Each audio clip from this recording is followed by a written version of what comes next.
प्रिय देशवासियों, आपको मैं सुशांत केस में मुंबई पुलिस की भूमिका को समझने के लिए 2090 के दशक तक ले जाता। जब दाऊद का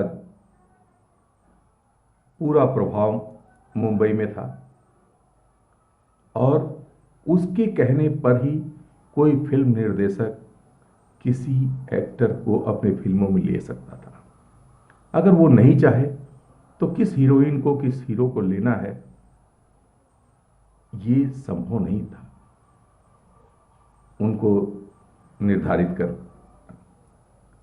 अतः आपने देखा कि सलमान, शाहरुख, आमिर, सब दुनिया भर के न जाने कितने खान आ गए। एक जो एक ऐसा खान आया कि जिसको बोलने की तमीज नहीं थी, वो भी हीरो बन गया, सैफ अली खान, जो आज तक ठीक से बोल नहीं पाता है। उसको भी फिल्में मिलने लगी क्योंकि दाऊद की पसंद था कि मुस्लिम को ही एक्टिंग मेजर रोल दिए जाए, जिसके कारण सभी डायरेक्टर या निर्देशक या प्रोड्यूसर ऐसे मुस्लिम चेहरे को ढूंढना शुरू कर दिए जिससे उनकी रोजी रोटी, उनकी उनकी फिल्में बन सकें और आगे बढ़ सकें।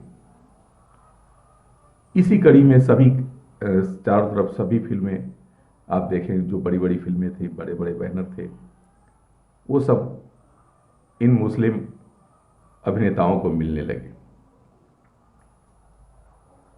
एक उस दौरान आपने देखा कि एक गोविंदा ही मात्र ऐसा था जिसको कि कुछ फिल्में मिली। वो इसलिए कि वो मेमन का बहुत ही खास आदमी था। शुरू से वो जब से अभिनय की दुनिया में आया, मेमन से उसके संबंध काफी अच्छे थे और मेमन मुंबई बम ब्लास्ट का मास्टरमाइंड था।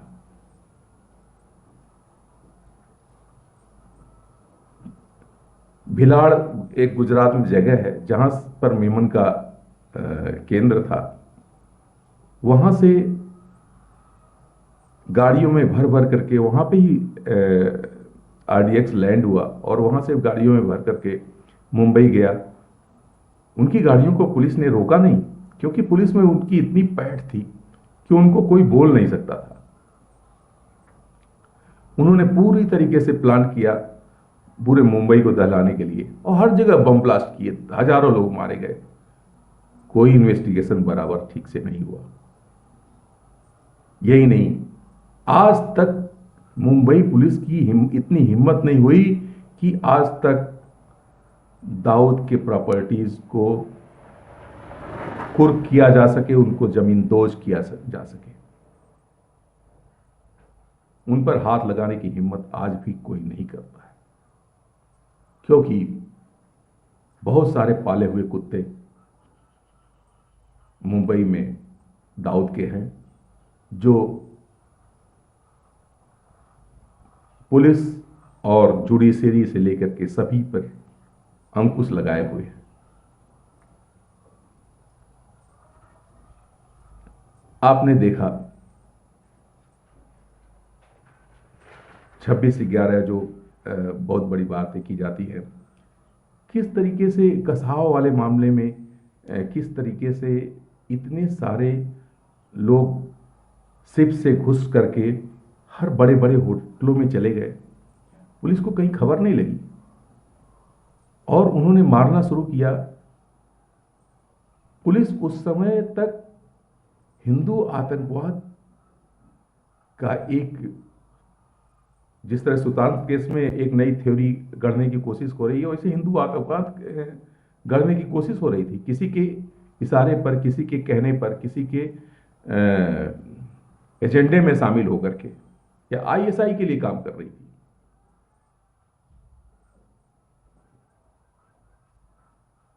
कसाव को अगर तुकाराम ने नहीं पकड़ लिया होता तो एक अलग ही थ्योरी देश में चल रही होती। और सेक्युलरिज्म का झंडा बुलंद हो रहा होता। तो सुशांत केस को मुंबई पुलिस सॉल्व करेगी, ऐसा सोचना पूरी तरीके से निराधार है। जो पुलिस कंफ्यूज हो जाती है, जो जुडिशरी कंफ्यूज हो जाती है कि सलमान खान 4-5 लोगों को रौंद देता है, सड़क के किनारे सो रहे लोगों को, और मर जाते हैं, और पुलिस कंफ्यूज हो जाती है कि सलमान खान चला रहा था गाड़ी या दूसरा कोई चला रहा था। पुलिस वाला जो उनके साथ था वो गवाही देता है, उसको नौकरी से निकाल दिया जाता है, उसको मानसिक विक्षिप्त बना दिया जाता है, उसके घर वाले उसको बाहर कर देते हैं। आप बताइए, 500 करोड़ रुपए जो सालाना कमाने वाला एक्टर अगर 100 करोड़ खर्चा कर दे तो सारी जुडिशरी, सारे पुलिस महकमा सब बिक जाता है। ऐसे लोगों को सजा दे, हमारा सिस्टम सजा दे पाएगा? ऐसे लोगों पर क्या कार्रवाई कर पाएगा? नहीं कर सकता है। सुशांत केस में नए नए लूप होल सामने आ रहे हैं। एक अलग थ्योरी पर पुलिस काम कर रही, पता नहीं कितने कितने लोगों का बयान लिया जा रहा है, लेकिन कोई से सही दिशा की तरफ इन्वेस्टिगेशन नहीं जा रहा है कि उसमें कोई भी, अगर आप यूपी में एक मर्डर हो जाता है, एक अपहरण हो जाता है, तो अगर 2 दिन तक पुलिस ने अगर उसको अपराधियों को पकड़ नहीं लिया, तो दुनिया भर के पॉलिटिकल लोग, कांग्रेस से लेकर के दूसरे लोग चिल्लाने लगते हैं।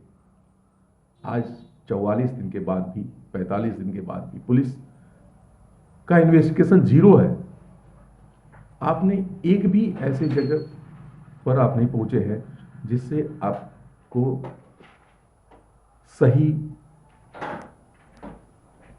जांच के बारे में आप कह सकें।